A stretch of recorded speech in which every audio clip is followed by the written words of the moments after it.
forecast with Mid-Michigan's only live radar. Here's Chief Meteorologist Bryan Bachman. All right, a very good Friday evening to you, everyone. We are underway. Our winter storm sweeping back in across mid-Michigan tonight for the second time in just a week here. We look at the first Warn 5 pinpoint Doppler radar live from MBS. While the snow hasn't quite arrived in Bay City and Bay City and Saginaw, Midland, you're right on the leading edge of some of the steadier snow, trailing back into places like St. Charles now, just beginning to crest over Flint and Grand Blanc, and all locations south and west of there, Mount Pleasant, Clare, Alma, Owasso, just to name a few. You're getting into the steady and now heavier snow. A lot of what we see here as we zoom out across the north end of the bay, M55 and into the northern thumb, this is snow that's falling. It's just not quite reaching the ground. Most of this is aloft due to the radar beam looking up higher into the clouds, but this is the primary wave of snow that will continue to overspread the region over the next few hours, coming down steadily and heavily at times all the way through at least mid-morning tomorrow.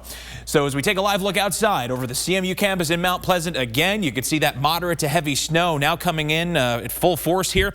A lot of these sidewalks in the foreground here, this is a parking lot, now completely snow covered, and it's barely been snowing for about an hour's time, if not a little less, in those locations. 24 degrees the current temp at CMU with a wind chill of 13 though. Easterly winds starting to show signs of picking up now to about 11 miles per hour. Here's the storm on the first Warn 5 Sky Tracker. It's actually now a pair of low pressure systems working in tandem as they cut across the central plains. Well out ahead of that, we have our big push of precipitation, cold enough to support primarily snow, overwhelmingly snow really, for the front end of this event. But some of this region of mixing over parts of Illinois, trailing back to rain into central Missouri, that will continue to lift northeast with the snow, kind of trailing behind it.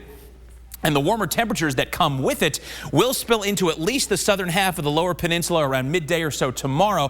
Fortunately for us, this isn't going to lead to a blend of precipitation types like they're seeing in central Illinois. For us, it's going to be more of a clear delineation between snow and plain rain with a little bit of mixing of the two around midday or so tomorrow. So timing it out, hour by hour forecast, leading edge of the snow, more or less on track with what we're seeing out there right now, hitting Houghton Lake to the Tri-Cities, all the way to the Lapeer area at that time, continuing to overspread the entire region. By the time we wake up tomorrow morning at 8 o'clock, we've got moderate to heavy snow falling all across the area. And even by this time, it won't be out of the question to have as much as 3 to maybe some upwards of some heavier spots, maybe as much as 5 inches of snow on the ground at that time. We'll continue to see that trend carry us on into lunchtime. Still some steady snow north and west of the bay with some of that spilling over into the thumb. But notice here along I-69, first and foremost, we're seeing the precipitation become a bit more broken at that time. But also as we look ahead toward 3 o'clock, we get just enough of an intrusion of some milder temps. Now we're only talking middle to upper 30s here, but mild enough to take things more into the rain category from the Tri-Cities to Mount Pleasant on south along I-69. So in those areas, and especially into the thumb into early evening, we'll see the accumulating snow come to an end that time, and will likely actually melt a good amount of what had fallen.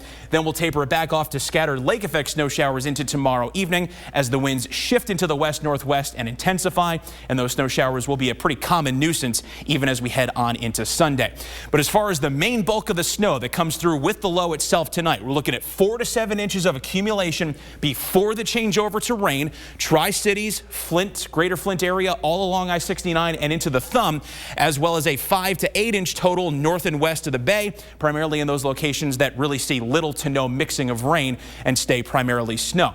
In addition, wind's going to be a big issue, increasing out of the southeast to about 10 to 20 miles per hour sustained by tomorrow morning, shifting south at those same speeds as the low arrives tomorrow afternoon, and then ramping up to about 20 to 30 miles per hour into tomorrow night as they shift to the west behind the low. Not only will that trigger the lake effect snow showers, but also give us that potential for some scattered power outages. 24 is going to be the overnight low for tonight. Snow coming down heavily at times, continuing on into tomorrow with some mixing of rain south of the Tri-Cities with a high of 36. We'll keep that snow around for Sunday with the lingering snow showers, and then whatever falls this weekend stays on the ground. Temps staying in the 20s, David and Meg, through Monday and Tuesday.